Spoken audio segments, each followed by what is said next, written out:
Hello guys, मैं हूं गुलजार। मेरा नाम अब्दुल कादिर। मैं हूं नहीं। आप देख रहे हैं GM authentic reaction YouTube channel. आपको हमारे चैनल पर स्वागत है, वेलकम, नमस्ते। अगर आप देखना चाहते हैं इसी तरह की ऑथेंटिक रिएक्शन वीडियो, आप हमारा चैनल जरूर सब्सक्राइब करें, लाइक करें, शेयर करें। यूं ही अपना प्यार दिखाते रहें। देखते हैं भी वीडियो को। मेजर साहब की वीडियो है, मेजर टाइटल तो मेजर गौरव आर्या सेटअप के बारे में कोई टॉक से हुआ। देखते हैं वीडियो से बात देते हैं।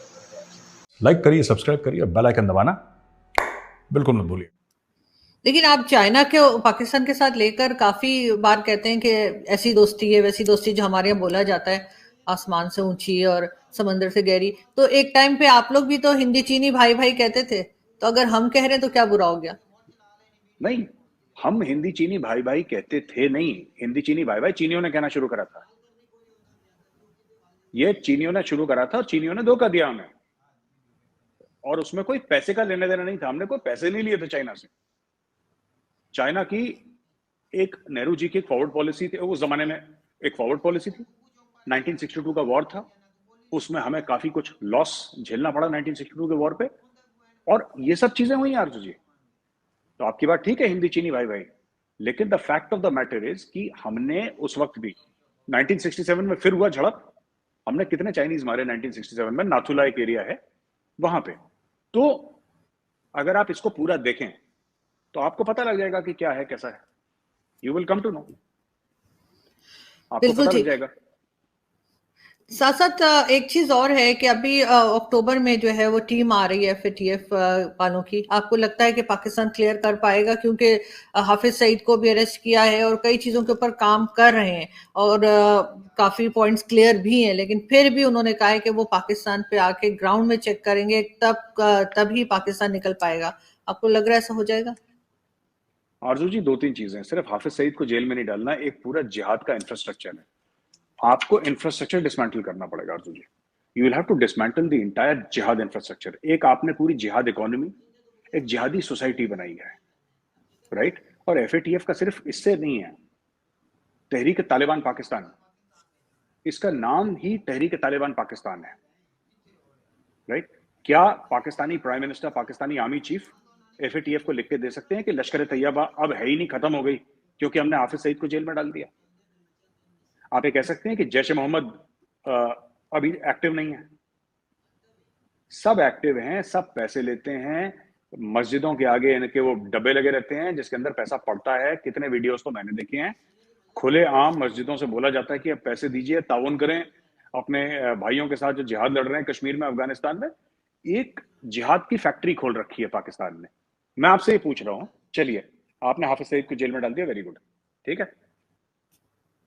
अभी भी तहरीक तालिबान पाकिस्तान एक्टिव है, पाकिस्तान के अंदर एक्टिव है। फिर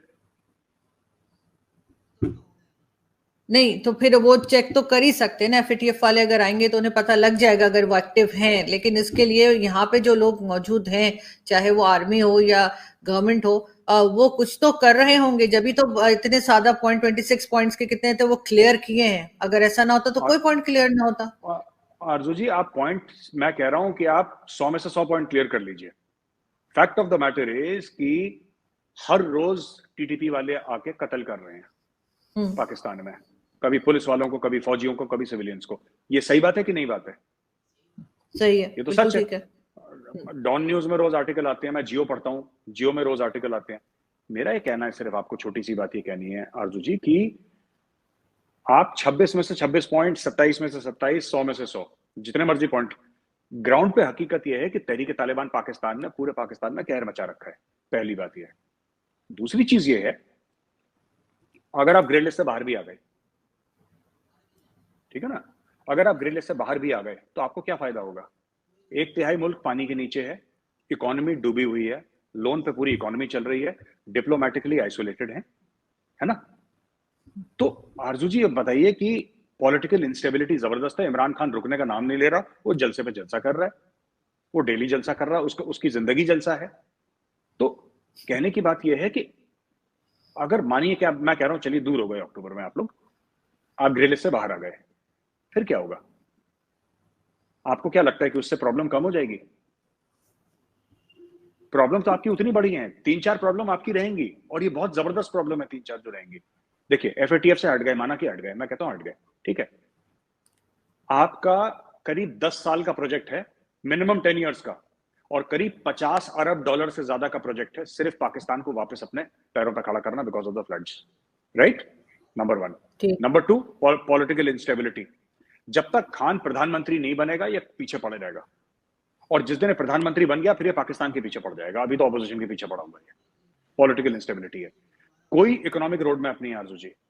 एक्सपोर्ट कैसे बढ़ाएंगे, टैक्स नेट को कैसे बड़ा करेंगे, ठीक है, इंपोर्ट्स किस तरीके से कम करेंगे, देयर इज नो प्लान। यानी कि अब आईएमएफ से पैसे ले लिए $1.5 अरब डॉलर, अब ये प्लान बन रहा होगा अगला कब लेना है, राइट?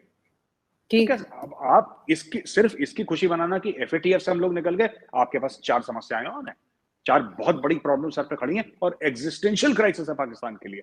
तो Pakistan will remain in a state of crisis for a very long time. आप इसको छोड़ दीजिए अब एफएटीएफ ना, ये जो बाढ़ आई है आपके यहाँ, जो पानी आया है, ज़लज़ला आया है, इसके सामने एफएटीएफ तो बच्चा है बिल्कुल। It's a very small thing that has happened. जो पाकिस्तानियों को बहुत बोझ लग रहा था ना कि एफएटीएफ बहुत कोई तीसमार खान है, वो इसके सामने तो बच्चा है, कुछ भी नहीं है। कितने अरब डॉलर चले जाएंगे, जानो माल का जो नुकसान हो जाएगा, इंफ्रास्ट्रक्चर का नुकसान हो जाएगा, फिर चाइनीज आएंगे नहीं आएंगे, ये बहुत सारी प्रॉब्लम है। पाकिस्तान को 10-20 साल तक इसके साथ डील करना पड़ेगा। FATF is very small thing आरजू जी। बिल्कुल, लेकिन फिर भी पाकिस्तान कुछ ना कुछ पाकिस्तान को रिलीफ तो मिलेगा अगर वो एफएटीएफ में से निकल गया। ये भी कहा जा रहा है, ऐसा नहीं कि कुछ फर्क नहीं पड़ेगा, कुछ ना कुछ फर्क जरूर पड़ेगा अगर हम ये ग्रे लिस्ट से निकल जाते हैं।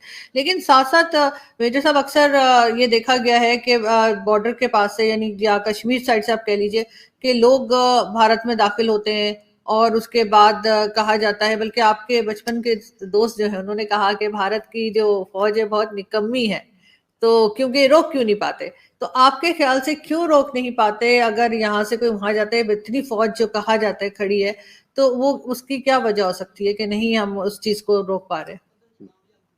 आरजू जी ऐसा है ना कि इंडियन आर्मी से शिकायत मुझे भी है, तो चीमा साहब ने बोला ना, उसकी शिकायत मेरी भी इंडियन आर्मी से, और मेरी सबसे बड़ी मेरी खुद की फौज से शिकायत है कि यार तुम लोगों ने 71 में आधा ही काम करा, आधा काम करके वापस आ गए। Very bad, I don't like it. I place my objections to the Indian army on record. पूरा काम करके आते, तुम लोग आधा काम करके आए हो। खैर, ऐसा होता है आरजू जी, मैं आपको समझा देता हूँ। पता नहीं आप बॉर्डर कभी गई हैं, चीमा साहब गए हैं, आई एम नॉट श्योर, मुझे नहीं पता। ऐसा होता है आरजू जी कि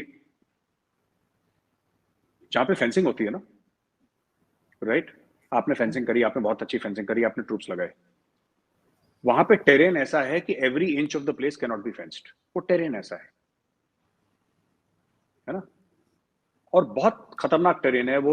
14, 15, 16, 17, 18 हजार फुट तक भी जाता है और वो 6000 फुट तक भी जाता है। तो जी वीडियो हो गई खत्म। यकूब भाई जो मेजर साहब बात कर रहे हैं कि एफएटीएफ से आप चाहे निकल भी जाए, कुछ भी नहीं, फिर क्या होना है? नहीं, असर तो होगा भाई, आपसे कलंक। फर्क कितना है गुलजार भाई? सिर्फ ये होना है कि कलंक उतर जाएगा आपके माथे से भाई, आप ग्रे लिस्ट से निकल चुके हैं भाई। आपका एक अग्रेसिव, ये एक अच्छा पॉइंट होगा कि आपका मुल्क एक दहशतगर्द फ्री हो चुका है। इसका बहुत बड़ा फायदा होगा आपके पाकिस्तान को। गुलजार भाई, इसका ये भी बड़ा फायदा है अगर ये ग्रे लिस्ट से बाहर निकल जाता है, ठीक है, फायदा। अगर नहीं निकला, 3-4 साल बाद अगर इधर और मामला खराब होते हैं, ये ब्लैक लिस्ट में चला जाएगा पाकिस्तान के लिए। ब्लैक लिस्ट में ग्रे लिस्ट से पाकिस्तान निकलता है ना, सैलाब तो आ गया पाकिस्तान में, वो तो हट नहीं, वो तो हो गया, नुकसान जो होना है वो तो तबाह हो चुका है पाकिस्तान। उससे कैसे निकलते हैं? इतना कर्जा चढ़ना था वो चढ़ चुका है। कैसे इस मुश्किल से पाकिस्तान निकलता है? वो तो निकलेगा चाहे कोई मदद करे वर्ल्ड या ना करे। जितना तो पाकिस्तान ये जो ग्रे लिस्ट से पाकिस्तान निकलेगा ना, मैं कहता हूँ बहुत अच्छी बात है पाकिस्तान के लिए। एक इमेज बहुत अच्छा होगा पूरी दुनिया में। ये बड़ी स्ट्रगल इनकी लगी हुई है, काफी देर से इनके पीछे आईपीएफ की टीम के पीछे। अगर इतना जरूरी ना होता, इतना जरूरी ना होता ग्रे लिस्ट से निकलना, हालात को देख के फिर ना ही कोशिश करते। भाई जो जहाद का नाम मेजर साहब दे रहे थे, मैं तो कहता हूँ जो हम